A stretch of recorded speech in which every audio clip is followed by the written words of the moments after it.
Sacrifice probably has the highest amount of points available across 4 maps out of any stock or custom that I know of. I think you can get up to 7,000 points in 4 maps, or close to it, as a total, if you made, perfect bonus every time. So there's a huge amount of points to play for, and of course, as you said, this is going to be a green pin game.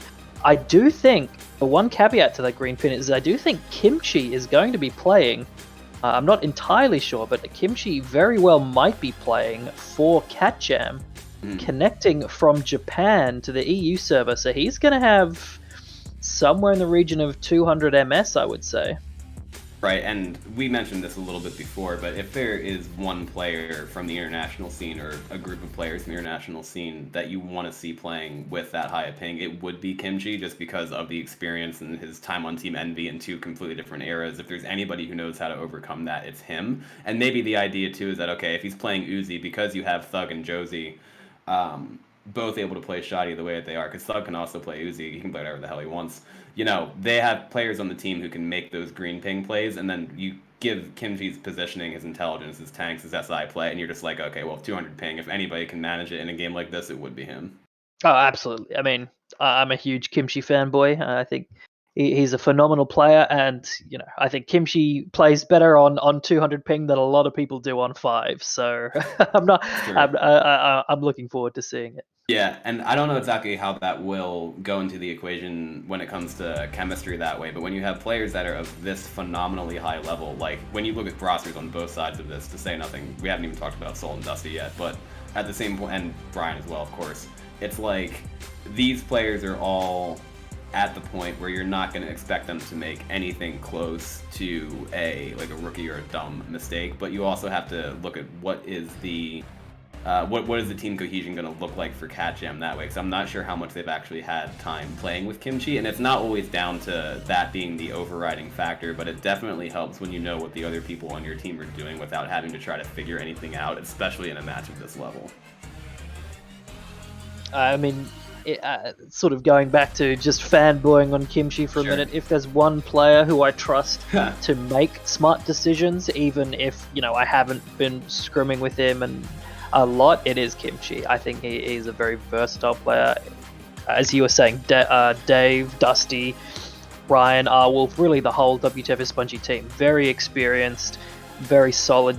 They aren't going to be making those rookie mistakes, but I would absolutely put Kimchi in that category as well. He makes very few errors in his game. I think that is the best way to describe it. He's a very stable, solid player. Exactly. Pacifice, this campaign, especially the Sacrifice maps, we know the Sacrifice map 3 tank is going to be static in that train car. That tank fight, I think, actually is one of the most interesting in Left 4 Dead 2, and to me, it really can go the Special Infected's way, really, really easily. So if there is some kind of score delta coming from passing, because in my opinion, the map 2 passing tanks are what the map 2 passing tanks are, and usually map 1, it's one of 3 spots you're going to fight it. It's either going to be right at the Jimmy Gibbs car in the safe room there, plus with the hedges, or it's going to be the hedge, the hedge area later in the map at 70-some%, and then there's the one that spawns in the middle that forces the survivors to either go forward or back. But I don't expect to see, and like I said, we can't rule out any of the tank play from either side, but if there were a tank to turn the game, I'm looking at map 3 to be the point where that would actually potentially happen, because then map 4 is map 4, Well, my thinking with Pacifice is, aside from Death Toll, as an obvious exception, I think it is the most, or certainly one of the most hittable heavy campaigns in the competitive pool. And of course, when there's hittables involved, it just adds that extra degree of randomness, that extra degree of volatility. Really good teams, really solid survivor teams can come into a map. They can get to a tank with really good health, and then if they eat a few unlucky hittables, that could just be a wipe out of nowhere. And so having that sort of X factor there, that there are going to be at least 2 and up to 3 hittable tanks in this match, it really means that you can't rely on anything playing out exactly the way you would expect. Exactly, and it's another example of where there can be one thing. If one hittable lands in a way that's wild or weird, then that could change the entire course of the game, because if there's any 2 teams that are able to capitalize on a situation like that, it's classic in terms of Left 4 Dead 2 that way. But when you get to teams of this high caliber, it comes down to the precision. Any one of those hits that's taken in the wrong way, especially when it comes to survivor play of this caliber, if you see an opening at all anywhere when it comes to even just one SI hit, that could make a huge difference. But with a hittable, this is I'm thinking back to the Polyon days in some ways, right, when they were one of the top teams in the international scene that way. And I just remember, you know, people keep track of when the last time they actually ate a car in a match was and stuff like that. And these are the players who are going to feel that exact same thing. Because there's nothing more infuriating, I think, for any survivor player than just to eat a random hittable. You know what I mean? Yeah, I mean, Yeah. I'd be surprised, you know, there's if any survivor eats a shocking hittable, but by the same token, it does happen. Sometimes those hittables are just heat seeking. There's nothing you can do. It feels like it just flies straight at you from the other side of the map, and you can run from it, you can try and hide, but it's always landing. And it really does feel like that sometimes.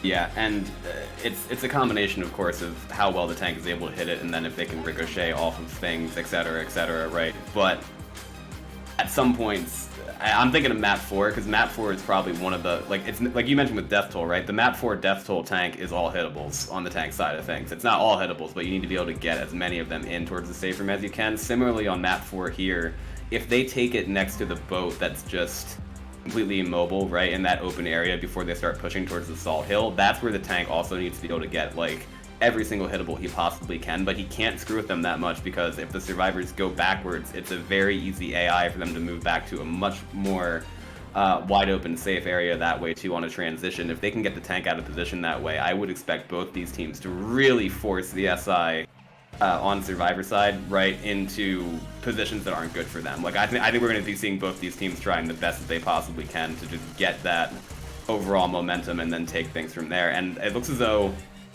that might be the one counterbalance if Kimchi is playing, because Dusty is obviously playing for Team Where the Fuck is Spongy, but he's going to be having the orange ping compared to that potential red that you mentioned for Kimchi. But that would be just a slight balance, I think, going out. Yeah, I mean, it's going to depend who exactly is playing for CATJAM. I know that they do have, I think, at least one, maybe even two NA players on their roster. I believe they have Azula as an NA player on CATJAM's roster. If he plays, that would match with Kimchi. We'll just have to see when we get into server what the CATJAM roster is going to look like. See Kimchi joining now because his name is Deck Diamond 2 as he joins the server. Yeah, that's Kimchi. Definitely Kimchi, yep. I mean, and the ping right here is heavy for him, and he might be getting, they might be trying to look for VPNs or something isn't going to work this way, where, look at the server FPS is what we're also being told to see right now. And, I mean, so far, if we cap this like at 14, I feel like that might be alright, but this really does depend on Kimchi's ping, because right now he's lifting 300 in that department. I understand it's Kimchi and we talked about this, but with 300 ping that way in this match, I don't think Team CATJAM is too happy about that, you know? Yeah, that looks a little high to me. I did think, I mean, he's getting the same ping that I do, and I live in literally the far side of the world in a remote island, so I have to see if Kimchi can do anything to bring that one down. It looks like the rest of the CATJAM roster is Thug Life, Josie, and WASD. Is that Yum? I have no idea. I'm not sure who 100%. WASD is. Over on WTF is Spongy, we do have the expected lineup, I think. This is the main roster that has been playing in this playoffs. We have Thanatos, aka Dave, Brian, aka Wristburner, R-Wolf, and Dusty.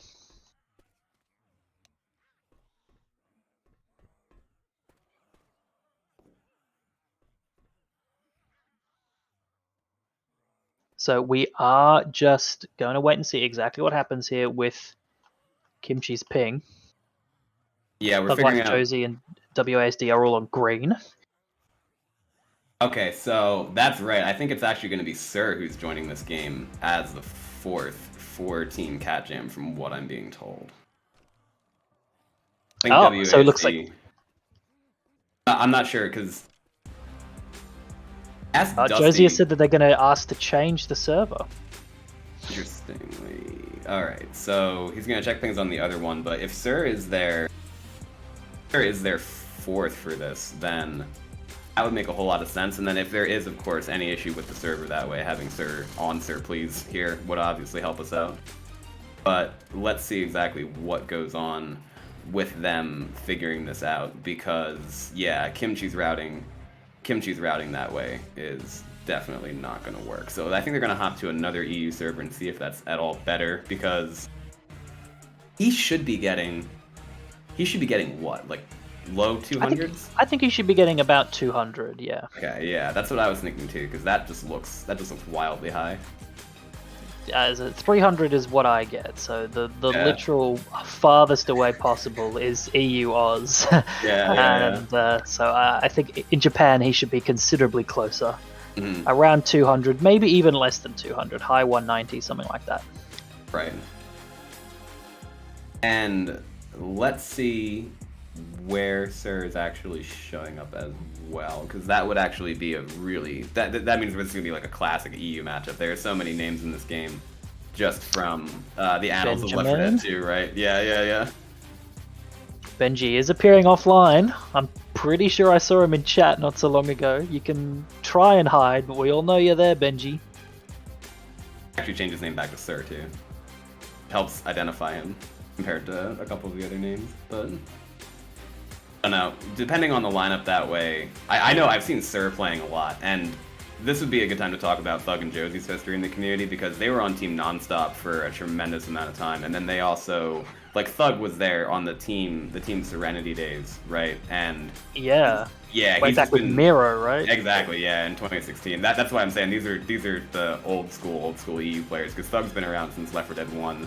He's made hilarious Left 4 Dead 2 and Left 4 Dead 1 compilation videos on YouTube that way, and he holds survival records and that kind of stuff too. So anytime Thug is in a game, this actually might be, if it's him and Sir and Josie on the same squad, or if WASD is Sir, that would be the funniest thing in the history of ever as well, because then... I thought there was no smurfing on Sir Please. Benji? I also thought that. Benjamin? I mean, I'm not sure, I don't know. It's clearly someone from EU, based on the ping.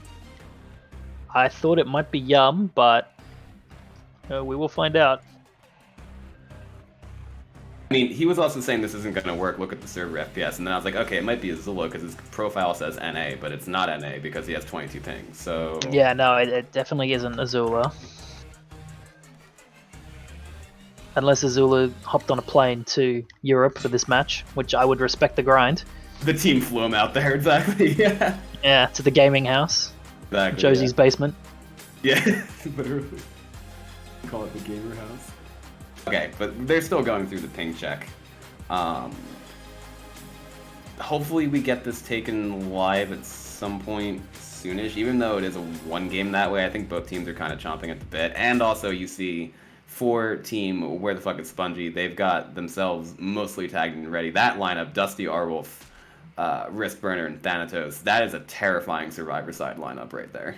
Yeah, it really is. If I can go back to the recent match that Frag4 or WCF Spongy played against Korea Gaming, they had a bit of a rough time of it on the Korean server. They obviously had about 300 ping, as what you would expect, but when they got into that EU server, they made, I think it was close to 5k in 4 maps of Dark Carnival, which basically means they made 70+% bonus every map. It was just one of the most impressive survivor performances I've ever seen. So they, especially on green ping, these guys are absolute monsters on Survivor.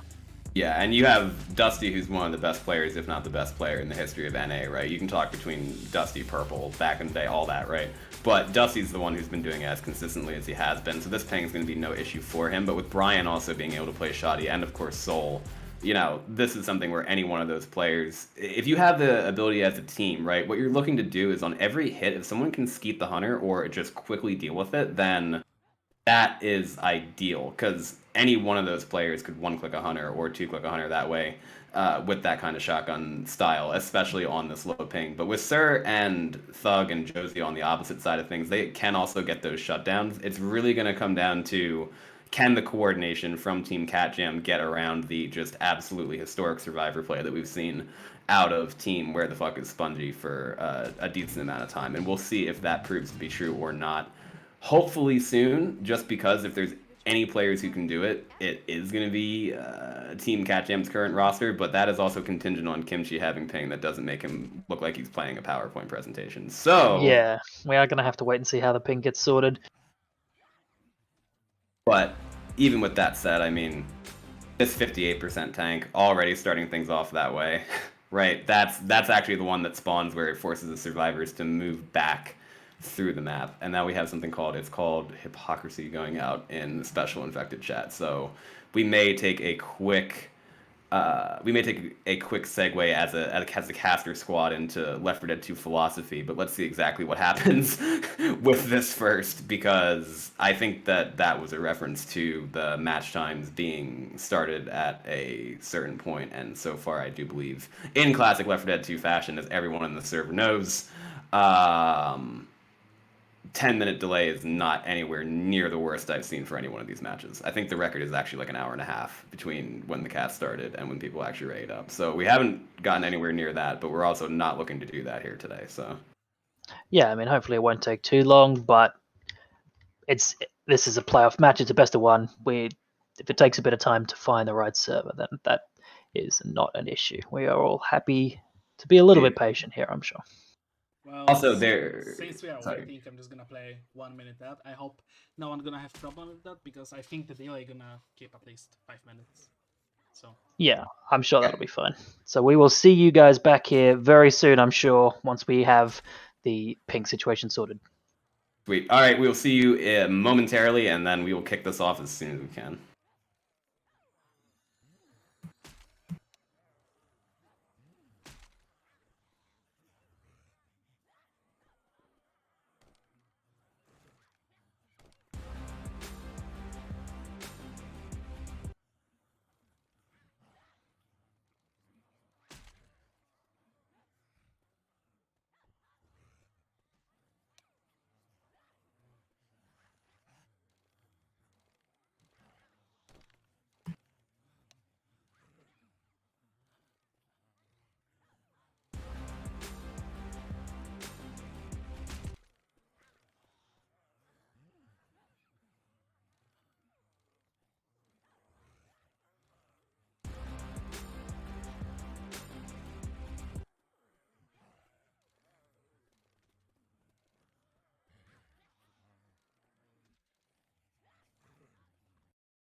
Oh.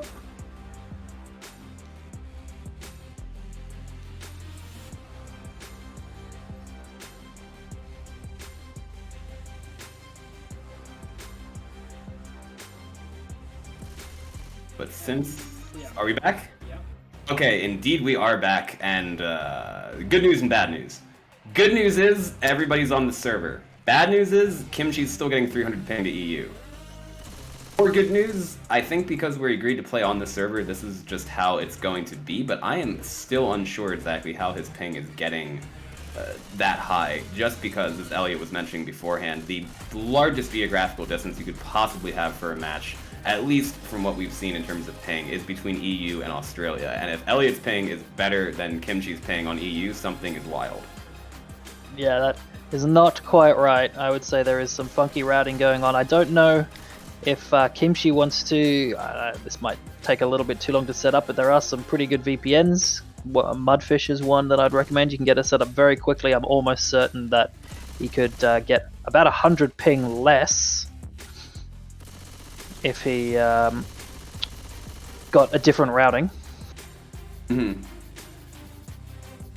Yeah, there seem to be a couple and the thing about it though is that this isn't even really like a number of spectators thing, 'cause there's only 5 spectators on the server versus the other versus the other reality when you have like, I don't know, if you have like 18 specs and the server is just screaming the entire time. And yeah, it's me, sir, promise.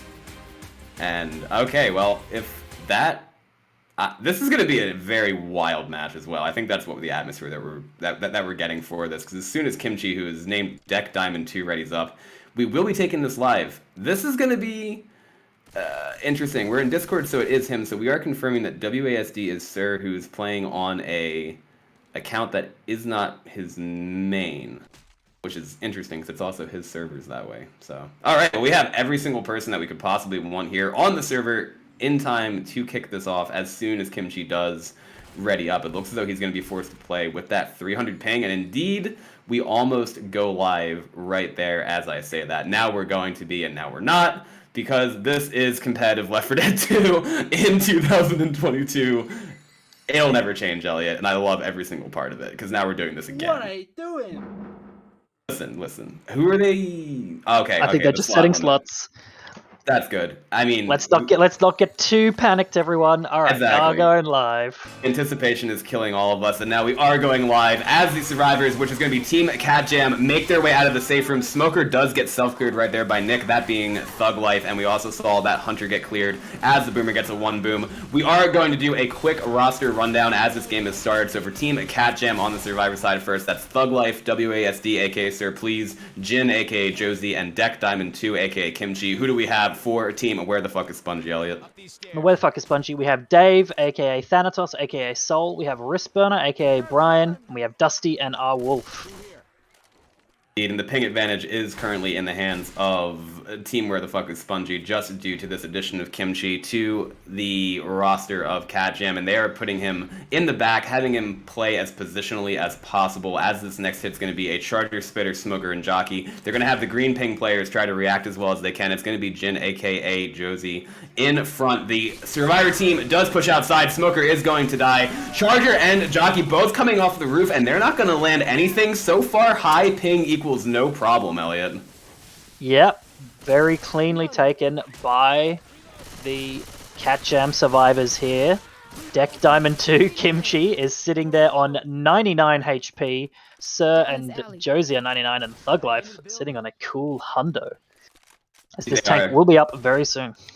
And so R Wolf here, right, of all the players in the server, he's the player who's come into the competitive community most recently for all of them, which is, I think almost anybody here would be in that same position with the names we've got on both sides. But this first tank is going to be huge. As we do see this nice Jockey managing to land, Smoker is also going to land. Then we have the Hunter still patiently waiting until now. That's a lot of damage going out onto Rochelle. That was a great hit on the special infected side of things. Alright, so we're just doing, giving all these compliments to the survivor, and then Sir eats about 40 damage from a Jockey. The coach, Josie, was baiting a Hunter around the corner. Instead of clearing his teammate, there was no spit, there was no charge. He could have walked around and eaten a 1 damage pounce, and it wouldn't have been the end of the world. Instead, he played footsie with a Hunter while his teammate was getting jockeyed for 40 health. Exactly, and it's because that Hunter was sitting there crouching to wait on the intercept, so the actual strategy was for the Hunter just to wait because the survivors were waiting to not get intercepted, and that caused all that damage to go out from the Jockey. That's really intelligent SI play. Let's see if Team Where the Fuck is Spongy can keep that up, because R-Wolf is going to be committing this tank with 2 cars. First car goes whipping in, not going to land onto Coach, but now he is going to be missing a punch on Josie in the corner, and now he's down to under 2 HP. He's going to be punching away from the car there too. Charger and Hunter both land with the survivor pinned on top of the van. It's going to be up to WASD to clear the car. Cap onto Nick. That car goes flying up onto the van. There's the rock and the cap, and the car goes flying into the air, rolling around. Not going to land. That's almost the wipe, Elliot. What an intense tank fight that was. Whew. Alright, no wipe, but 3 full in-caps comes out. This tank is... This is a very rough tank for survivors. There is really very few places to hide from the hittable. So, you know, not wiping is pretty good. And I think CATJAM going into their infected, if they can land a few lucky hittables, absolutely can wipe. As the next hit comes in, it is just a 2-2. And actually really no damage coming out. So, aside from that one jockey, the survivors have actually done a very good job at dealing with the infected. It was just that tank fight was 3 full in-caps. They still have a lot of DB. Obviously, 3 in-caps means that they can lose DB very easily if they take further damage from here. But if they make it into the safe room with around this bonus, that is pretty reasonable, I would say, for that tank. Indeed it is, and it's going to be a quad cap attempt now for team Where the Fuck is Spongy. Hunter, Charger, Jockey, and Smoker coming in. Smoker walking his way in, not going to get the pull. There's the skeet, and we're also going to see that Charger with absolutely no damage really going off of that hit whatsoever. And not wiping there, Elliot, like you mentioned, is really important because of all the tank spawns you can see on this map. I think that is the one that gives the SI the greatest chance of wiping, and maybe even in the campaign, because those hittables, like we saw R-Wolf use them, now, it's so easy to get a free car in cap in that spot when the survivors would need to take the risk of trying to go back in the map in order to make anything happen, and I don't know what the C team... I think with that specific spawn, it is literally impossible to go back. The tank will just drop on your head. There are hittables on the run back as well. I think you're right. That is probably the easiest tank to wipe with in this whole campaign. I can't think of any others. Maybe one of the map 4 tanks. Exactly. Are going to be having this last hit go in. Deck Diamond 2 Kimchi just absolutely murders R-Wolf's Hunter. 300 ping, no problem. I don't know if you caught that. I did, and that's something where it was the positioning that he was using gave him the chance to do that, and off that 2-2, that's almost no damage, because there's that Smoker getting blown out of the sky too. Good start by Team CATJAM, to say the least, surviving that tank. 820 points for their first map. That does put just a little bit of pressure, I would say, onto Team Where the Fuck is Spongy. If there's any team that knows how to handle it, it's them. But of all the tank spawns they could be staring down, that's probably not the one they wanted to see in this position. Yeah, we keep saying it. I really do think that tank is very rough for survivors. So making it in with 300, more than 300 bonus is a pretty good result. Very good. Kimchi is so good, man. That skeet at the end. Oh, that's why... Ping. 300 ping, no issue. I know we've seen Team Where the Fuck is Spongy when they played on Australia that way too. They on ping can be completely amazing as well, but they have a bit of an easier road in front of them ping-wise right now as they're going to be making their way out of the safe room. It's a Thug Life tank for Team CATJAM when we get there. First hit, Smoker, Boomer, Hunter, Spitter. There's a Boomer pop going out immediately. Looks like they are just going to save? No. Oh. Okay, so this is amazing survivor positioning by Team Where the Fuck is Spongy, because they actually stayed up top instead of having people drop there, and by the time that happened, the SI were just not in the position to be able to do anything to stop them, and look at how fast they are moving through this map. They started holding the W key, and they have not stopped until now. Brian gets a nice skeet on Josie, and why would they? They know that the only spawn was a smoke spit. I mean, can't do anything with that. So the survivors knew they could just W, and they did. Next, it is going to come in Charger. Melted. Jockey melted. Smoker melted. Everything getting zeros across the board. Completely annihilated. That Charger literally got turned into mincemeat in half a second, I'm pretty sure. That's incredible survivor play so far from Team Where the Fuck is Spongy. They have taken no damage except for one random, maybe friendly fire incident going on to Dusty or a common hit. But now they're going to be taking a hit prior to this tank because they know they have to fight the tank in this spot. The alarm car is another one of those variables we were mentioning, but they are going to be this is a safe play. Nice ski going out by Soul there on to Josie. These hunters are getting annihilated. Smoked. Yes, as he was being pulled, exactly.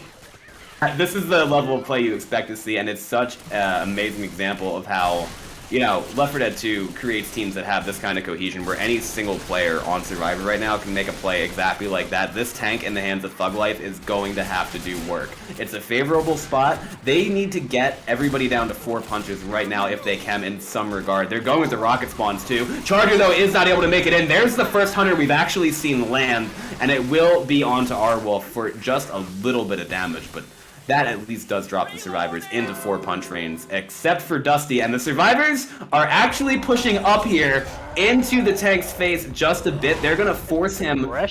There is another alarm car, but are they just going to go straight past it?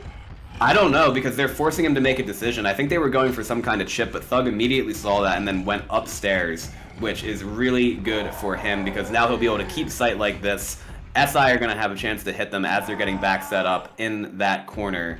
But let's see what Thug decides to do. He's going to bring the second alarm car into play. But Elliot, what would you like to see a commit here with? I would like to see a commit with 2 hittables. That's the most important thing for me. I think if again, it's on a green ping, landing the boomer is even harder than in a neutral, like hybrid ping game. But if you can land, the chaos it'll cause is so nice. Smoker's fantastic. Jockey's good. I think this might be the set, and he is going.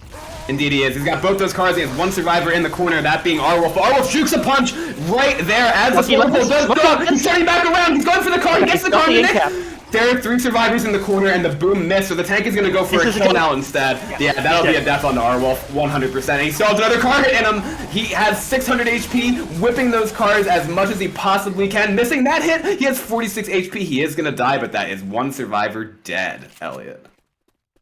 Yeah, I mean, it almost looked like that was going to be a full wipe there. They got the jockey around the bus and the smoker to cover. Unfortunately, I think the last spawn that was a boomer didn't land. So it was only a 2-cap. The 3rd survivor was able to get the clears. Arwolf does die, but the other 3 survivors are very healthy, and they actually have considerably more bonus at this stage than CATJAM did, just because even though they're down 1 survivor, they have almost full health on the other 3. Indeed they do. Coach, though, is going to walk directly into that charge with the pounce going onto a survivor right next to him, and the jockey's going to jump onto Coach's face for even more damage onto Dusty after that charge spit. About 100 bonus gone there. I'm not quite sure why Dusty decided to go back that way behind the bus. Allowed himself to get charged with the charger just spawning in his face. Still, he doesn't have to pop pills. Still has perm health. And I think WTF is Spongy are going to win the map with this health that they have currently, albeit not by a huge amount. Right, and with 1 hit left, this area is really easy for the survivors to clear each other. If this boomer can somehow land, that would be the one way we see any kind of multi-cap attempt, I think, have a chance of working, unless these rocket spawns get the better of the survivors here. Obviously, though, you have 1 survivor in spec now because they're dead, able to see anything that pre-spawns, so all the SI are waiting as much as they can. Now the Hunter's going to come in from the back. Smoker pole does go out. Charger is going to whiff. Charger hits the pole. Exactly. That Charger needed to land for anything to happen like that. Instead, Rochelle's going to get pulled into just a bit of common for some more damage, but where the fuck is Spongy with 3 survivors are going to make the safe room and are going to take the lead, 969 to 820 points. We already see the massive amount of points from both teams, relatively speaking, coming out from Pacifice this way. Exciting match so far, especially with that tank being survived by both sides. Like, this is probably the best you could hope for in a situation where that tank is the most important thing in map 1. Now, map 2 tanks here, there are a couple that I like and a couple that I really don't, honestly. Yeah, I mean, this map 2 is where things start to get interesting. The map 2 is a map that you definitely can take a lot of damage or even wipe before you make safe room. On the flip side, it is a map that you can make, I think the total bonus available is something like 1800. So if you theoretically made full distance plus max bonus, it's something like a 2,400 point map, which is just enormous. Yeah, it's wild, and that's why this tank at 28%, this is one of the tanks that I don't mind as much from Survivor Infected side, because I feel like there's at least some kind of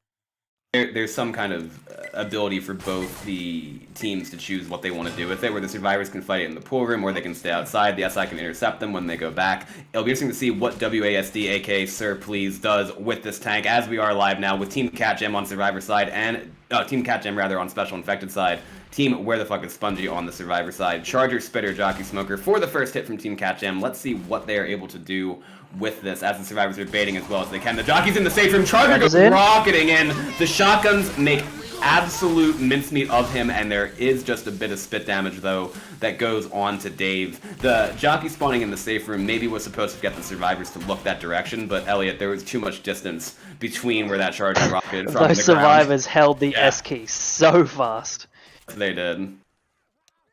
And that Charger just got melted. And you're going to see that happen a lot, where survivor teams like this who are as on the ball as both squads are going to be focusing the Charger and just annihilating them almost on every hit. Boomer, Hunter, Charger, Spitter for this one, and this might be the last hit pre-tank, Elliot, if I'm not mistaken. I absolutely will be. I think the survivors will rush to get this tank spawned as soon as the hit is dead. Nice pop by Dave. Hunter doesn't land either. So it is just a charge spit. Kimchi with the spitter is pre-spawned. Can... Up the stairs. Who is the charger? Josie. Get anything done. We do hear that spit pre-spawned, as you mentioned, and now one survivor is a little set, and that is going to be the charge going out onto Rochelle upstairs, but they clear her through the floor after one slam. Had the spit been there for that, that would have been even more damage, but yeah, obviously a bit of a Kimchi's in shame different that the spot. spitter had pre-spawn behind, but still getting a bit of damage there. Josie got, I think, what is that, 25 damage, 1 pound. Indeed, he did, but this tank in the hands of Sir is following the survivors as much as possible, as closely as possible, and he actually might go in on them right now before they're fully set up in the room. He is not waiting around. Yep, nice punch going out onto Ellis. One survivor is behind, that being Rochelle. Jockey's gonna go for her, and she's gonna M2 it! M2. Brian and fighting this jockey! And kills it. Exactly, Brian is alone in the room. There is a 2-boom. Support is still all going in right now, and Brian is kiting this tank completely around. That's only one more punch that goes out from that, off that separation. That jockey needed to land on to him for that to work, but a jockey in that scenario can get M2'd. You almost would have wanted to see the tank turn around and get that corner on his own, but he had the split that they needed. That is so unfortunate for Team CATJAM, and a great play by Brian as the survivors now are going to move their way forward. Hunter, jockey, and a charger for this full set of spawns for Team CATJAM. Sir doing the best that he can. He's got no health. His support needs to go right now if he wants to get anything. Exactly, and his support is in. Hunter is not going to land. Jockey lands, rocket surely be speeded. Yeah, this is going to be a dead tank right about now because he is going to kill it to get that spitter. Elliot, what a... That's a millisecond away from potentially even being a death on Brian, but he managed to get the M2. Yeah. Really, really clutch M2 there by Brian. It was... I like the idea of Sir committing there before the survivors get set up. The only problem was I don't think he had a great set for it. He had a smoker, jockey, and a boom. And Smoker really wasn't able to do much in that situation. The boomer landed, but that's only meant that there was one capper, really, that could do anything, and that was the jockey that got M2'd, so it was almost a no-support tank. As I am talking, we do get a nice wall kick spit onto Dave here, and he's going to get stumbled. Ooh, that's stumbled out of the spit, though, so it doesn't take too much damage. Exactly, and I think you're right on that, where the smoker outside managed to get like a split-second pull, and the double boom did land, but because of what was happening with Rochelle in the pool room, the tank was really never able to get close enough to the survivors who were boomed to do anything. Had that jockey been able to land with a double boom and a smoke, that could very easily have been a wipe. If it had been a hunter in the room, that would have been even better, because maybe the idea is let's kill the separated survivor, but because of that M2 and the fact it was a jockey, like, that is still something in this game. Being able to dead stop jockeys, especially on low ping, it's the difference between what's potentially a wipe and Team CATJAM looking pretty as they're making their way on the special infected side of things, because they are going to have to do an amazing amount of work now post-tank. Where the fuck is Spongy on Survivor? Just unlike any other team I've seen, I'm going to be real. They're just flying through this map. Yeah. CATJAM have saved their hit all the way through the entire sewer. Exactly. They're going to wait for the drop. I was expecting them to go in at some point there, but instead it's like, alright, they're saving that, they missed that choke, and they have to do something here now, because as soon as this hit is dead, if they don't send it, then there's only like one more choke point prior to the event actually happening, and this jockey is pre-spawned in the down. ether. He's got a melee out, cuts the tongue, easy, Smoker dead. Charger misses, does get jockeyed, but gets cleared. Hunter gets skated. It's like clockwork. It really is like clockwork with Team Where the Fuck is Spongy on Survivor, because they took out all of those spawns in short order exactly like that, and now they are going to be continuing to hold W. Elliot, they have 987 bonus right now. Yeah, and that's exactly what I was saying. This map has a huge amount of points to play for. I think the early tank is one of the easier ones for Survivor, so all is not lost for CATJAM at all. They can certainly get a big round themselves, but this is a lot of health. Indeed it is. That smoker's not going to land from behind either. Ellis managing to kite that up top. Boomer is going to go for an arc boom, not going to land. Now the smoke does land for a couple ticks of damage, but it's just a spitter in the spawn queue, and it's going to be, with how fast Team Where the Fuck is Spongy are going on Survivor side, they are I don't know, maybe a hit away from the safe room, depending on where the infected choose to go, because with this ping, they're able to just annihilate the Horde as they are right now and put that pressure on CATJAM now to make this hit count. Charger, Hunter, Spitter, and a Boomer. So it is a 2-2 with some damage potential because of that Hunter being able to wall kick. But if they shut this down, they're going to push directly up the stairs like that and make it into the safe room with a bonus that is going to be nearly impossible to beat. Matchable, but we will see. Charger does manage to land on Coach. That's gonna be a DB Dave situation, unfortunately, for a team Dave with a does focus take spongy. the gap. Yeah. Okay. Kimchi is still alive. He's got a scratch. Yeah. The Hunter goes That's for one scratches. scratch onto Nick. The Charger managed to land. You know, conventional wisdom there says send the Hunter in first and distract for the Charger, but the Charger was able to land completely on its own. Doesn't do a massive amount of the bonus though, because there's still 835 points that we're looking at on the Survivor side. This Charger, though, is also going to land. No Spitter that time. Interestingly, the past couple hits here have probably been the best individual SI hits we've seen from CATJAM so far, but that is not going to stop this from being a beautiful chapter on Survivor side. For Team Where the Fuck is Spongy, 2,457 points for the first two maps of this match, Elliot. Very nice. 788 bonus. They were able to get a little bit of damage, as you said, at the end there. They'd finally opened up the DB onto Dave, and then got, I think that Charger there got a scratch and a land, so 17 there, bringing bonus down by about 200 on the last two hits, but this is not an easy map. Even on green ping, this is not an easy map. The tank spawn is, as I said, I think it's one of the better ones for survivors, but it's still very, very easy to take damage in a number of chokes all the way through basically the second half of this map. A huge number of chokes you can eat damage from a spit charge or a spit pounce. I mean, and the pressure now is definitely on CATJAM on Survivor side, because they survived the tank on map 1 and made it with bonus, but now they have to play as cleanly as we saw Where the Fuck is Spongy play on that half, and there's... I respect what they were trying to do on the tank, like, hardcore, right? Because that could have very easily been a different scenario, and against a team like Where the Fuck is Spongy, you gotta go for those... You gotta go for those opportunities when you think you see them, but now that Team Where the Fuck is Spongy are on Special Infected side, they're going to be able to decide exactly what they want to do if they're going to commit the tank in the same kind of way. They actually have a decent advantage, and it's going to be a dusty tank as well for them when the tank spawns, so he'll know exactly, I think, what he wants to do prior to that starting. Let's see what happens on this first hit. It's going to be a Spitter, Jockey, Charger, and a Smoker for the Special Infected. Survivors baiting as much as they want to because they know they have to probably hold S in the same way, but as Josie playing coach is getting up top there, he's gonna get pulled. Jockey lands in the back, Charger lands in the front. Charge spit. One.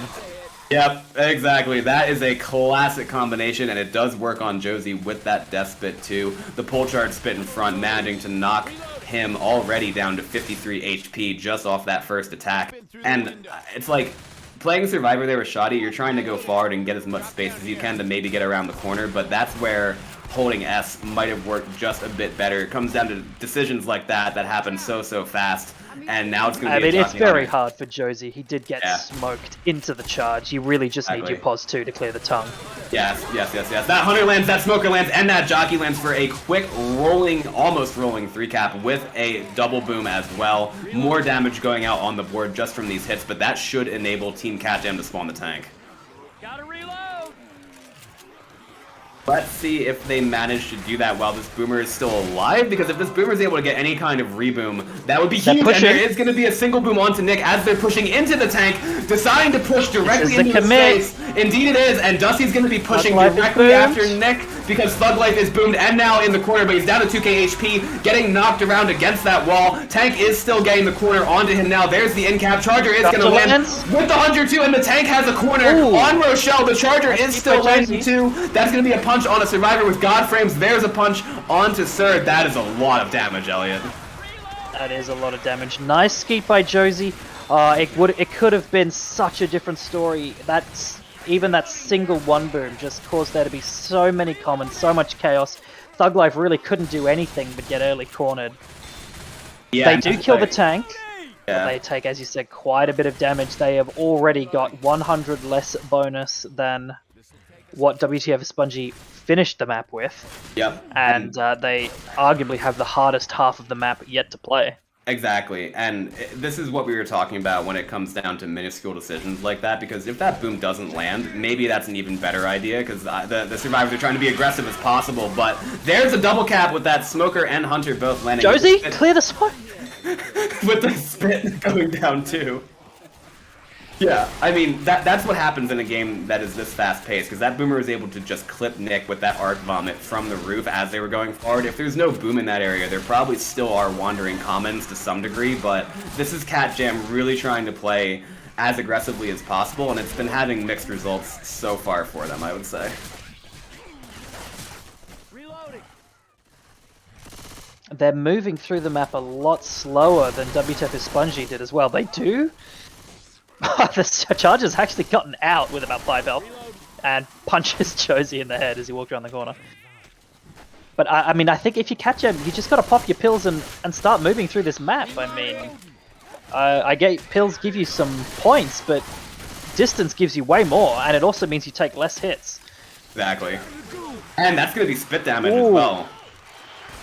This is turned into a kind of a wonky half, I would say, just because there's been a lot of high risk, high reward plays that we've seen going out. And we are gonna have the smoker pull in the back. Jockey's gonna land as well, and the Hunter's gonna land on the in-cap survivor for the triple cap real quickly there. And I think you nailed it, Elliot, because the pacing is just a bit off for CATJAM right now, and they are in the very unfortunate position, at least based on the pills they have here. They might find one more set, but if they have to deal with this event while slow, the event doesn't terminate anymore. So this is gonna be rough for them. Infinite.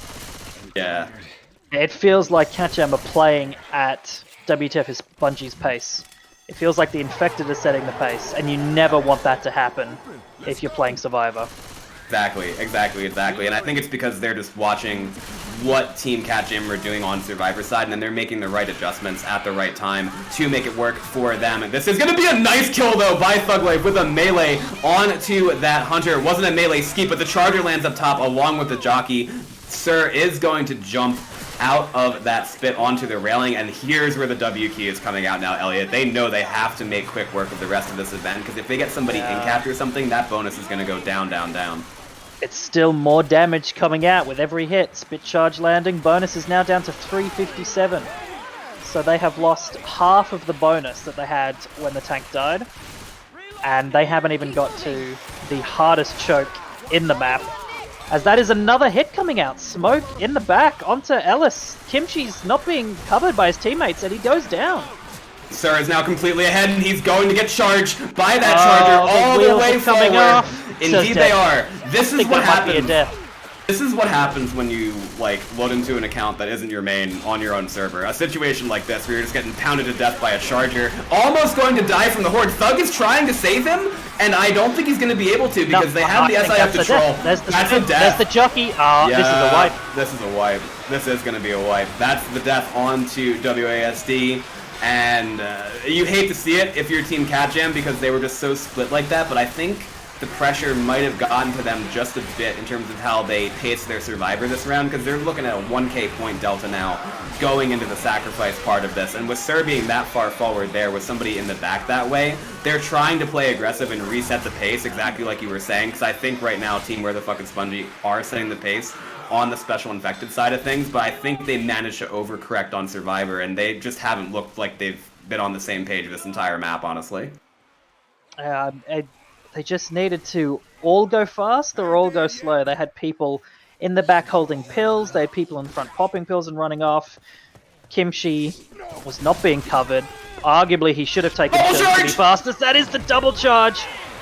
And that's going to be the Jockey getting the kill onto Thuglife. It's just Josie up in front, and I don't think, if I'm him, I'm going to the safe room to get the distance points, but now he's going back down the stairs, looking to get the clear onto Kimchi, but I don't think he's going to be able to get the pick up. Do. He knows it. Exactly, and so he's just going to be making his way to the safe room by his lonesome, and that's going to be unfortunate for Team CATJAM so far. No bonus on it, 2,457 to 1,491 in this match. Yeah, I think we've just pretty much nailed it when we've been talking about the that's able to set the pace the most on either side, and if there is a point for Team CATJAM to turn this around, it's going to have to be this first sacrifice tank. Rough indeed for CATJAM there.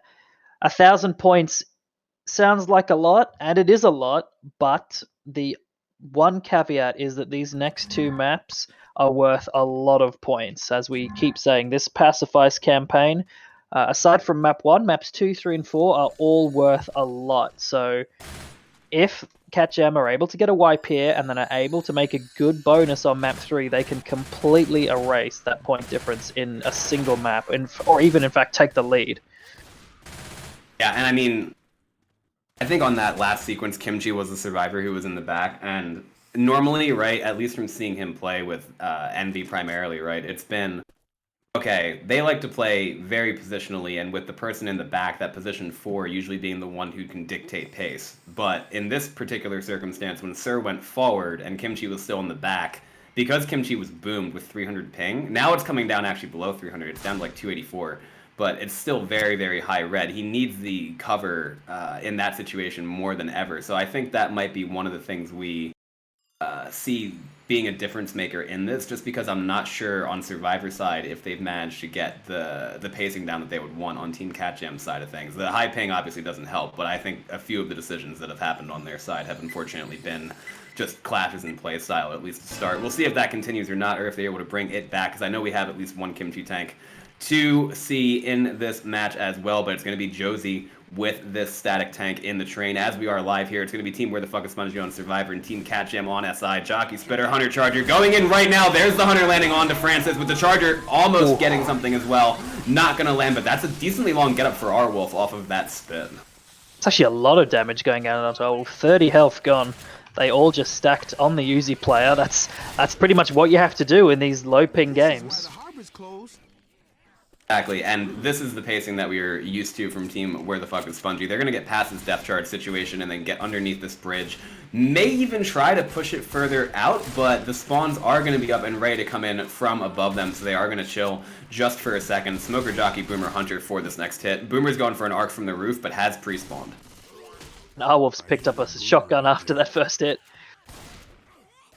He has, and the Smoker's looking for a pull from above the Survivors too. No massive damage potential on this unless somebody gets 3 caps. And there is the double cap going in! Oh, that's the Hunter actually getting skeeted. That skeet by Dave actually did save the 3 cap, because that Smoker had the pull in the back, the Jockey was there. They would have had that to be perfect, but Dave managing to one-click the Hunter saves his team from what would have been the most amount of damage possible on that hit. And I was actually convinced that Hunter landed. I called it out. Yeah. A nice hunt. It got skeeted by Dave. Yeah, fantastic skeet, as you said, saving the 3 cap. Yeah, I mean, it's decent damage so far. At least just from these first couple hits, it looks like CATJAM are more comfortable with this map, making sense since they are Left 4 Dead 1 style players and players from Left 4 Dead 1 versus the Pacifists being, you know, part passing. And I'm kind of with them on that, where I'm more partial to the sacrifice instead of the passing, but this now comes down to, will this tank be able to transition out of this car without taking a massive amount of chip? That will be the question that Team CATJAM have to answer, and they have a hit for it, which is a Smoker Charger. And Jockey with the tank throwing a rock, landing onto Dave, and he's actually going to be transitioning his way out. Now Charger is going to miss that charge, but the Smoker pull does go out at the right time, and Elliot, that's a good amount of trade, I think. 1 rock for 700 HP. Yeah, I mean, the rock was nice. 700 chip is probably a tiny bit more than you'd want. I think you want to try and keep it to 400 or 500, but I think you're pretty happy with this if you are CATJAM. And Josie immediately gets his hittable in. Interesting. He is going to go to second pass. I guess against Green Ping Survivors, Rock Tank is a lot weaker, but he is going to try for at least 1 rock. Not going to land it. And he's taking chip for this. He's down now below 5,000 health. Dusty really had an angle on him there that whole time.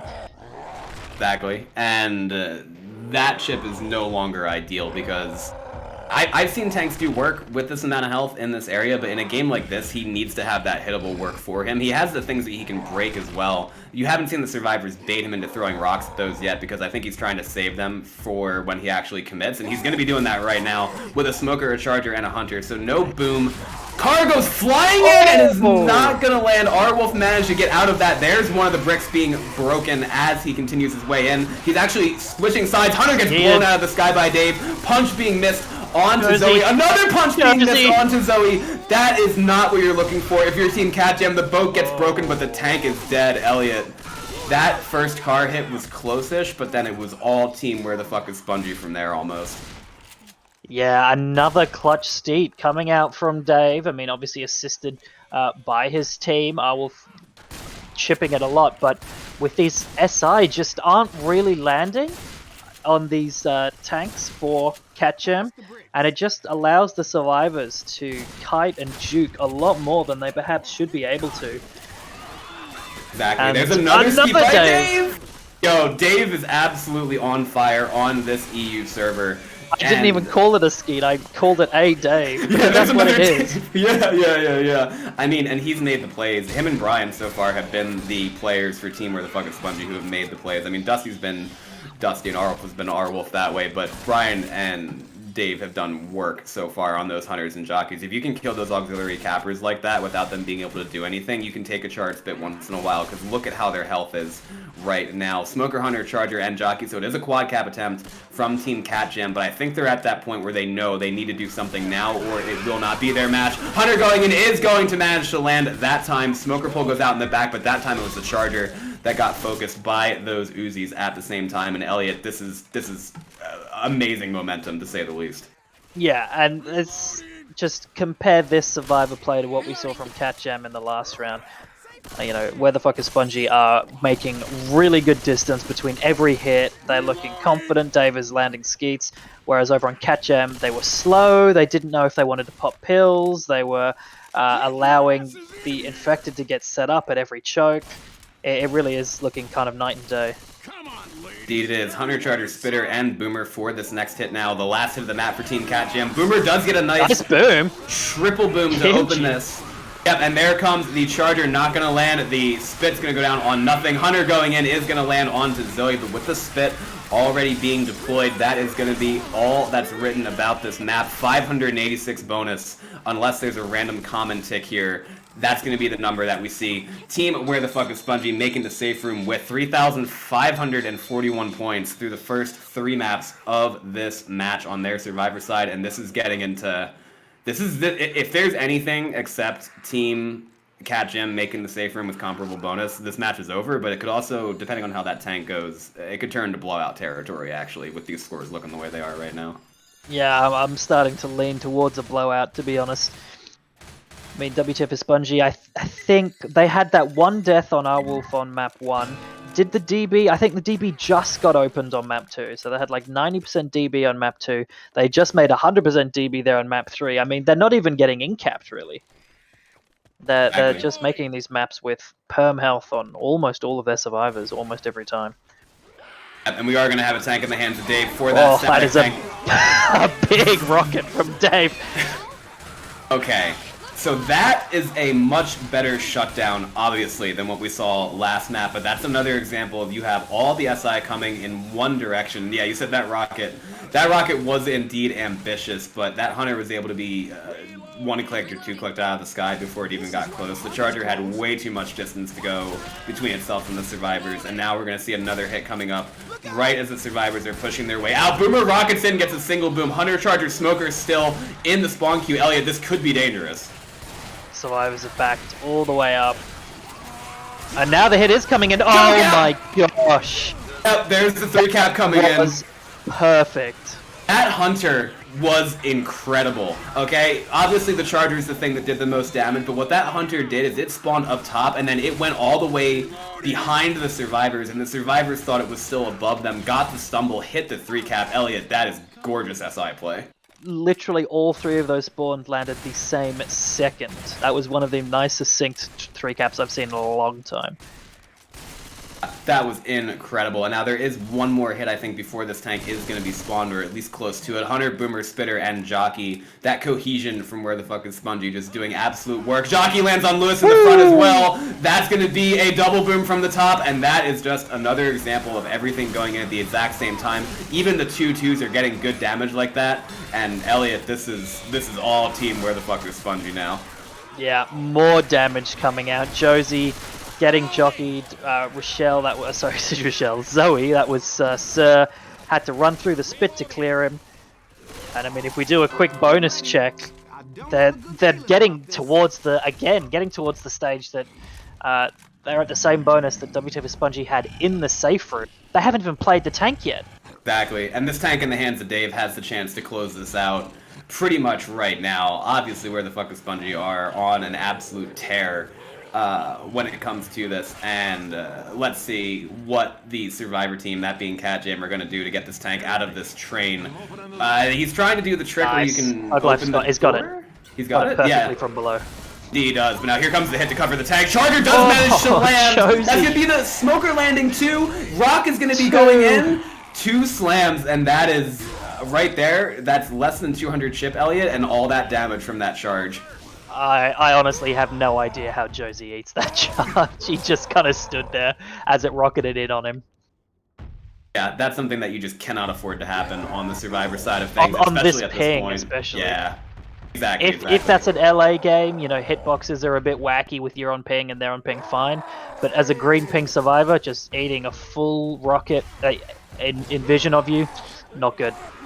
Well, yeah, and Josie's making the decision now not to pop his pills, which I think is correct in this spot. But I think Dave is also content. Now these guys hittable over there by the train, he's going to be forcing them all one direction. He's throwing those rocks at the skybox, which are not going to land, obviously, but Jockey, Hunter, one more spawn should be the commit because he is down to 55% on that second pass. He'll be hopping his way towards his hittable, wailing it up into the air, and it's not going to hit anyone quite yet. But once again, he's got the survivors all kiting in one direction, and that's going to be Kimchi getting super close to him, playing Francis there. Now that is going to be a pounce lane, and the car goes sliding past both Lewis and Zoe, but there's the double punch! Into the double punch! From the boat, there's the jockey landing too. The car goes whipping around after Zoe, not going to land, but this tank still has 2,300 HP, and one survivor who's getting into a corner. It's just absolute pandemonium with those breakable things being hit at the same time. That car goes flying around, once again, almost flipping Thug, but not quite hitting him. Oh my goodness. Josie is still down. The tank is out. This is insane, Elliot. Wow. I don't think it's going to be a wipe. Dave only has about 350 health left, but that is so much damage. The survivors, I kind of understand that they don't want to kite back into spawns off the roof all the way at the back, but by the same token, they stayed forward, nearly ate the hittable about 4 times, and ate 2 full boats. Yeah, those breakable. Gotta wonder what is the lesser of 2 evils in that case. So the next hit's gonna come in, and he's gonna rock. Nice skid on the rock, but oh, he's going for the car! He's going for the car! He's trying to hit it in position, but he's gonna die before he gets it. I saw what he was going for. But I think you're right there, because it's like, alright, do you want to go back towards the hittable, or do you want to go back towards rocket spawns, essentially, is the question, right? But staying up there with all that breakable stuff, it's like when you can get a multi-hit off of one of those breakable boats into a multi-punch, that right there is just something you can't see on Survivor side in this situation. So the tank did what he needed to do. It's not the wipe, but look at the situation that their health is in now. yeah, I mean, this is looking rough for CATJAM. Sir is going to be slow for the rest of the map unless they find him pills. Kimchi is going to be slow soon. Oh, that's hard! Oh! Lands on his head. Yeah. Okay. That jockey, though, in the back. Chest bumped. Jockey on Kimchi just did a bunch of damage at the same time, too. The bonus is under 200, and now that's going to be Boomer slaps. The SI are just slapping Kimchi. Just slapping Kimchi. Listen. He's on 300 ping, but where the fuck is Spongy have... You know, they're not going to take it easy on him. Why would they? This is the winner's bracket grand final. I mean, yeah, so it's a situation now where it's not the end of the world for CATJAM if they lose this, and they're hoping for a rematch in a couple weeks' time, of course, but you just don't want to see it on Survivor side if you're playing that way, because that's just damage that goes in that arguably shouldn't be happening. The 300 ping situation with Kimchi is super unfortunate for a bunch of reasons, but at the same juncture, if you're playing against a team like Where the Fuck is Spongy, you need to be able to have a roster that can play at the maximum of its ability, or else you're not going to win the game. That's just how it goes, right? Yeah, I mean, CATJAM probably are, as you said, I think their focus is going to be on career gaming next week. As the next hit does come in, more damage going out. This charge is going to land onto Bill. He's just punching him. Punching the shit out of him instead. Exactly. There's another end cap now going out onto WASD. That is going to be 1 black and white, 2 survivors black and white too, because Kimchi as well is black and white, and they find one set of pills, but with 3 survivors slow this way, it's going to be super hard for them to actually make it past these last couple hits, I would say, with everybody intact. Only 73 bonus to their name as well. Yeah, I mean, it looks probably is going to be a 0 bonus kind of map if they make it at all. I mean, there's absolutely the potential for Kimchi to die here. Very easily, yeah. I mean, this too now. Okay, the story of the game so far has just been that cohesion or lack thereof on Survivor side, and to take something away from this game for CATJAM, they're going to change some things before the next time that these two teams meet up, I can almost guarantee. And one of those things is probably going to be, will they change the server? Will they change if they want Kimchi in the lab with that ping? Because Kimchi's done the best he possibly could have with this situation. It's not his fault, it's just they need somebody who can match what we are seeing right now, which is a double charge with a smoker pull going out as well. One survivor is dead. Thug Life is incapacitated with a boom. It's brutal out there for them, Elliot. It really is. It just feels like every SI is landing every time. These charges are just getting multi-charge. The hunters are landing. It's rough. It is, and that's going to be all the bonus depleted. They're on the opposite side of the factory that they need to be to get into the safe room, which is going to guarantee one more hit from the SI. Hunter, Jockey, Spitter so far, but there will be more. Zoe is behind looking for ammo, it would seem. The Jockey is just bouncing around and getting out. Spitter spawns up top along with this Hunter. Nice Skeeto going out by Josie. He is going to get jockeyed for his trouble, though. And he's dead. He is. He got the skeet at least, but that was not enough because the Jockey was right there as well with that boom and spit. Let's see if these last 2 survivors are able to make it in. But Elliot, what do you take away from this match so far? I mean, I think you've summed it up perfectly. Earlier, WTF Spongy looked as strong as they ever have, and CATJAM, I mean, they're definitely going to have to change something. Playing career gaming, it will certainly not be this one-game EU. It might be a home and away, might be a one-game LA, something like that. So that is at least going to help when it comes to Kimchi's ping. But if they win that, and that is an if, because Career Gaming are a very strong team, and they do get the rematch against WTF Spongy, I think there's no chance we see a one-game EU again. And I don't think we should. Assuming that Kimchi is going to play, then we're going to have to see a different server.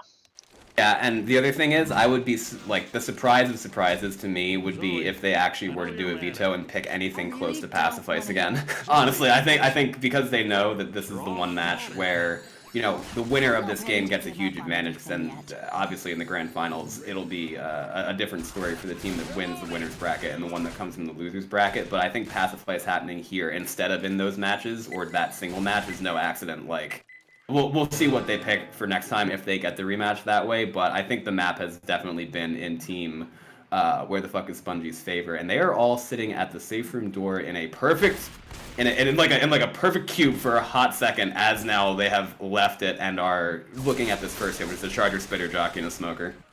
There's a team huddle in the doorway. Yes. Exactly, just having their cohesion get even better. Jockey gets melted. That's everything dead with 2 ticks of spit damage, and that's it once again. You saw how easy it was for Dave just to hit A and D there, to dodge that charger laterally after that. The rest of the hit really wasn't able to do much. Jockey flies in, just gets pumped twice by the shotgun and is dead. Charger misses, and it really doesn't even look like WTF and Spongy are trying. I'm not to say that they aren't, but they're making it look so easy. That's actually who they remind me the most of right now, with that shoddy style and that kind of stuff too. Like, there was that team, like, not even trying, and Long Schlong dudes from NA back in the day with that same kind of style. Like, they are making this, you know, look just so, like, straightforward, I think is the way to put it. And especially with how they hold W and are killing everything with shotties, you know what I mean? And Uzis too. But this is going to be another example of the survivors managing to clear themselves before a massive amount of damage. It wasn't the shutdown that we saw on the last hit, but once again, Elliot, not a massive amount of damage potential there either. Little bit of smoke damage, but yeah, no spit, no charge. There's only so much you can do. You really need a 3 cap 2 land if you want to get anything really done there. And I think the Jockey did get M2'd. Last tank is going to be up in the hands of Kimchi. I would love to see Kimchi, you know, finish this map really strong. Maybe curb Frag 4's momentum just a little bit. Sorry, I keep calling them Frag 4. WTF is Spongy's momentum just a little bit. landing some nice hittables. Yeah, and of the... Obviously, tank arms will be a question here if he gets close, but when it comes to playing the tank, this is one of the reasons for, even with that ping, having Kimchi in this game. And he's immediately going to back off from the survivors because he saw them making their way close to him in a pretty aggressive fashion. And this I think tank... Kimchi's perfectly happy with this. He gets to play the hittable tank in this area. Exactly. He's a happy camper. That's what I was thinking too, because he'll be able to aim these fairly decently, I think, depending on where this car goes. I thought he thought that was out for a second, now he's turning it back around. But if we see a man who's playing a tank with 300 ping get AI'd in a situation like this, I will be sad, I won't lie. Yeah, it would be a bit disappointing. I mean, you couldn't blame WTF for Spongy. It is a playoff tournament match. It is the quote-unquote smarter play, but it would be very nice to see Kimchi get a chance to play a hittable tank. Yeah, exactly.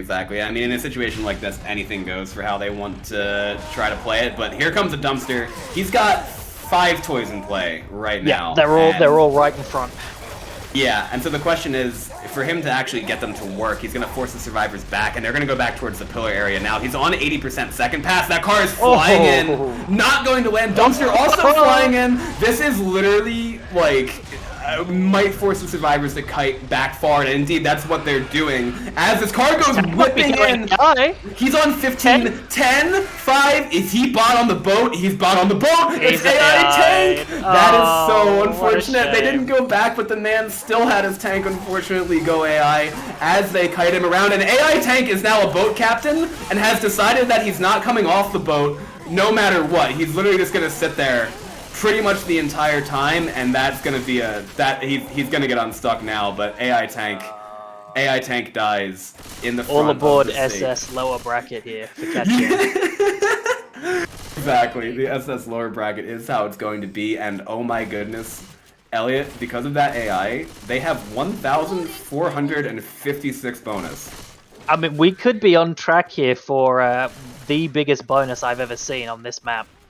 Well, and this is something where they kited the tank around that way so perfectly well that he went AI when he was right next to them. That wasn't one of those AI calls where you go, oh, you fucking ran back to the safe room, etc., etc. No, that was the survivors just kiting him around so perfectly as a unit and dodging those hittables that he wasn't able to get vision when he was on that boat. And that is... yeah, dodging the hittables and dodging the spawns. I mean, the tank had 3 spawns up as well. Charger sends it in. Yeah, no, this is over, and it's not going to be... Oh, that's skied by R-Wolf! 2 with the Uzi. Yo, this is just an absolutely fantastic performance. One of the best I've ever seen, if not the best, honestly, in a situation like this I've ever seen. It's happening so smoothly that it's like, oh, it's where the fuck is Spongy/Frag4/Rehab. We expect this from them, but look at how much bonus they have, and look at how well they've played together as a unit. They have 90% health bonus. After that charge misses too, they have 92.1 aggregate score here when it comes to bonus percentages. The Boomer's dead and they're holding W. Elliot, this is gonna be some kind of record, I'm pretty sure. Yeah, I mean, like I said, they're not even... It doesn't even look like they're breaking a sweat. They're just going with it. Like that's the most incredible part, because they're all plus 75, but you've got Brian, aka Riskburner, sitting there at 96, and it's only 1 hit left. They're going to be in with this jockey landing in the back for just a bit of damage, but there's no cohesion at this point on the side of CATJAM. It's just 1 by 1. Nice ski by Dave. Charger does land. Yeah. Got the 2 cap. That was arguably the best hit of the entire map, and that did get the bonus below 90%. So that I guess is something. Bonus down to 87, but 1,343 bonus for a map score of 2,040 and a campaign score of 5,581. They only played 4 maps, Rails. They didn't even play 5. This is what I was kind of thinking at the start of this, because the team that I didn't mention doing what I mentioned before with that on their home server was team Where the Fuck is Spongy /Rehab/Frag4, and they did it on a home and away, but now on a neutral server game, They've scored 5,581 points in 4 maps of the campaign. This is competitive Left 4 Dead 2 at its actual finest. Like, literally, that survivor play is second to none. Just second to none from that. This jockey's bouncing his way around, is not going to die. CATJAM at this point, no, it's over. Charger goes in, lands. That's going to be spit on top of that, too, with the jockey bouncing around, and what else can we possibly say except I saw a team score 2,040 points in 1 map, and for the team that they're going to sending CATJAM to play right next week, that was higher in that one individual chapter than the winning score for Korea Gaming from the match before this one. That is true, yeah. Interesting fact there. Yes. Yeah, and which is just incredible. When you think about it that way, it's just like, wow, wow, wow, wow. And Hunter, Spitter, Boomer, Charger. This last tank's gonna be up in the hands of Brian too. What do you take away from this if you're CATJAM, honestly? I would try not to take away much at all. I think you just got to go for a hard mental reset into next week's match against Korea Gaming with completely fresh mental, and just focus on that one before you even think about the rematch against these guys.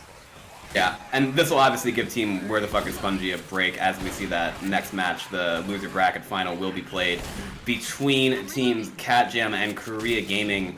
And when it comes down to maps for that, and like, I honestly think the introduction of the Veto system has been amazing, especially for the playoffs this way, because it adds another element of strategy, and it also, you know, it leaves an element of randomness to it until the last second, where Pacifice for this, like I said, I don't think we'll be seeing that one again. Nice skeet, though, coming out by WASD onto that Hunter. Charger and Jockey are still in the queue, and the tank is up in the hands of Riskburner, a.k.a. Brian for team. Judge. One. Oh! Managing to get a slam. More damage onto Thug Life.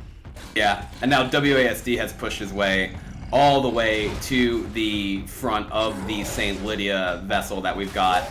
And this dumpster is flying in, not gonna land, but was pretty close to Thug. They are gonna need to kite super, super well, as we saw in the last half, Elliot, to survive this hittable fiesta that we see here.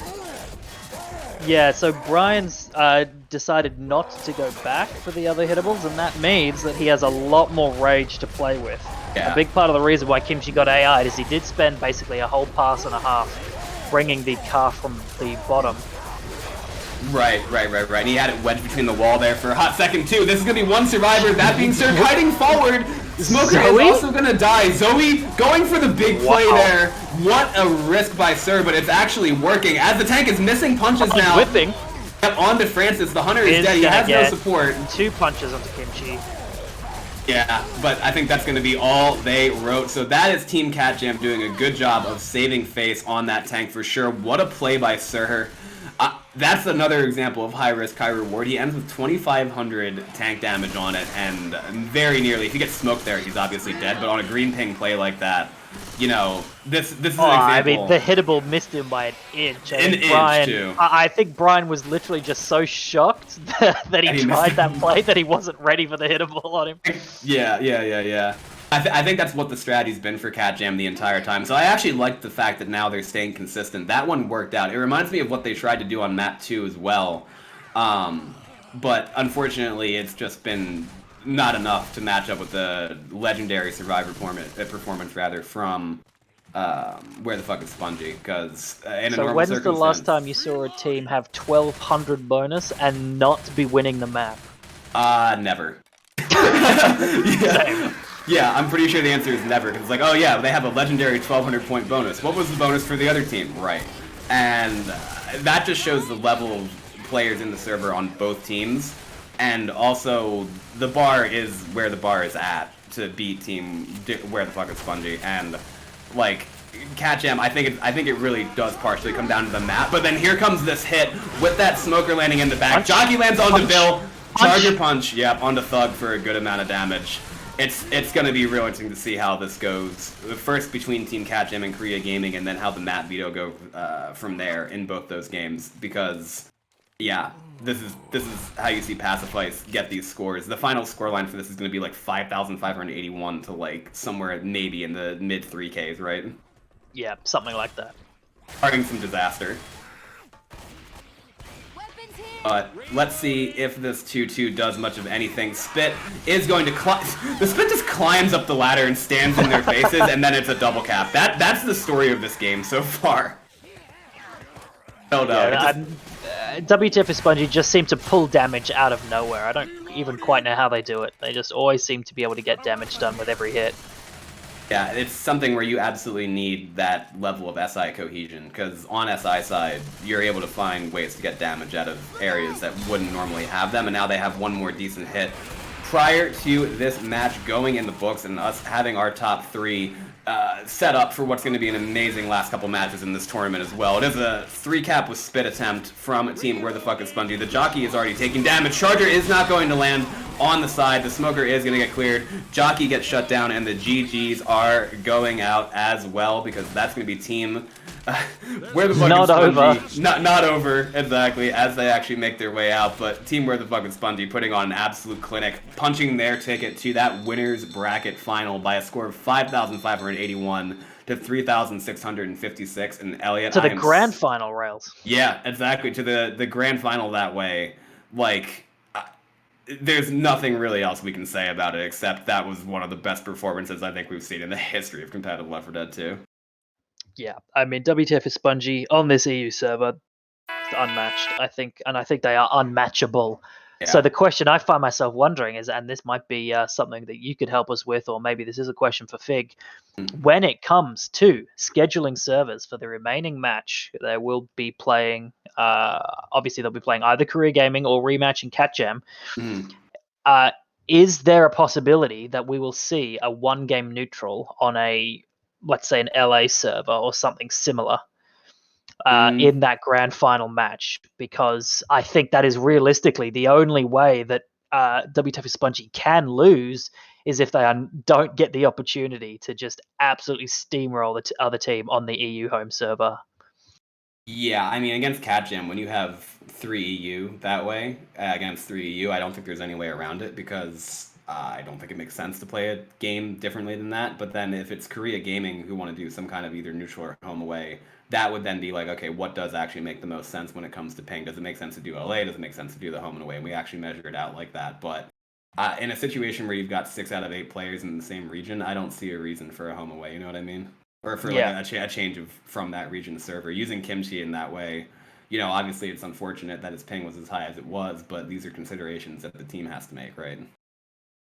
Indeed it is. Well, there we have it. That is the game, set, and match all done there for WTF Spongy in the grand final. So next week we will have just the one match that will be between CATJAM and Korea Gaming, and then the winner will go on to have both of those teams, or either of those teams, I should say, will be looking for the rematch against WTF Spongy in the grand final.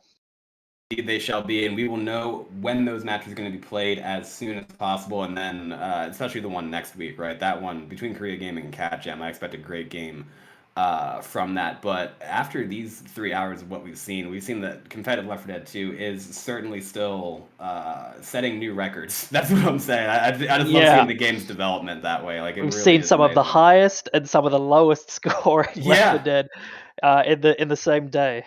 Exactly, and in ways that were that matchup between Aquilix and Korea Gaming was also just exhilarating in its own way. So, I mean, what more could you possibly ask for on an afternoon like this? So, huge shout out to everybody who watched this match that we just saw end with the first grand finalist, I should say, being decided. That will be Team Where the Fuck is Spongy, and also everybody who's been here for the past 3 hours for these 2 amazing matches.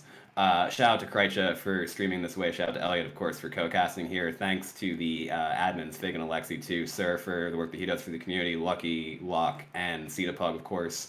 And also everyone who has watched this tournament from the start this way to what is going to continue to be just an amazing conclusion. So shout out to everybody there who keeps competitive Left 4 Dead 2 alive. Elliot, do you have any shout outs that you would like to give after these 2 incredible matches that we've seen? Just the same shout out as last time, Rails. Shout out to you for the casting and for the work that you've done with RBT, and of course the whole admin team. And shout out to the viewers as well. Yep. See you all And again next week. one thing too there is that we have the Ko-Fi link to the Rails Barlow Ko-Fi at the bottom. That way, if anybody is looking to tip or donate, that is entirely up to you, because this entire community is funded by extremely dedicated volunteers, and that's the thing that I've also always found to be awesome about competitive Left 4 Dead 2, because you have people who put a tremendous amount of work into the community. The two names that come to mind for me immediately are Sir and Lucky at the same time. I know there's been some interesting stuff going on there, but I always think it's better when the community is able to, work together as much as possible and have a good amount of communication, because there are a lot of dedicated individuals who make this thing run. So, yeah. Absolutely. That being said, I hope everyone enjoys the rest of your weekend, and we will let you know immediately when we can about what's going to go on for next week too. And thank you everybody for supporting the tournament and for supporting the game. Hope to see you soon. GG.